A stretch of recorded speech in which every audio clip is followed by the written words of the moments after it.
Okay, so we're going to do a few examples as to how do we go about adding, multiplying, and dividing fractions. So firstly, if we have a fraction like this, right, 6 over 5 plus 8 over 2, right, what we can do is we can multiply the denominators because we need to get the denominators the same before we can add the fraction. So we take this denominator, multiply it by the top and the bottom. We take this denominator, we multiply it by the top and the bottom. Right? So what we'll have is 12 over 10, right?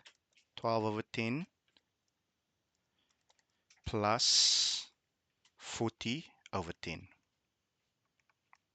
Right? And then what that will give us is 52 over 10, right?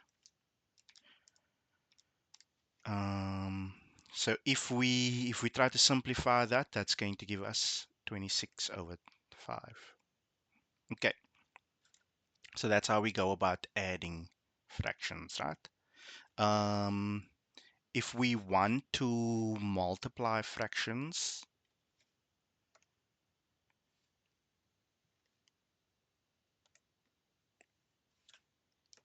right? And let's say we have an equation that looks like this: 6 over 3 times 5 over 7.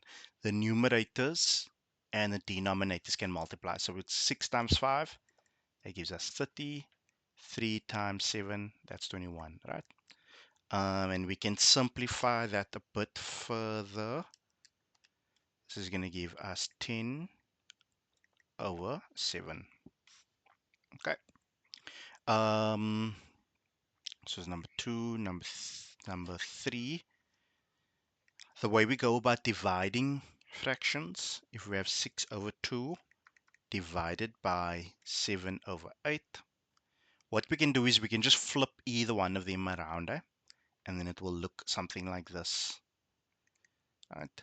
So instead of dividing, then we can just multiply. Just flip them around, then we can multiply.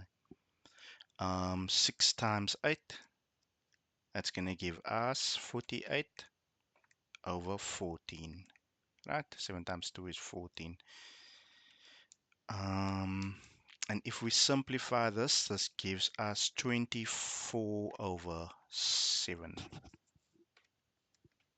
Okay, so that's how we go about adding, multiplying, and dividing fractions.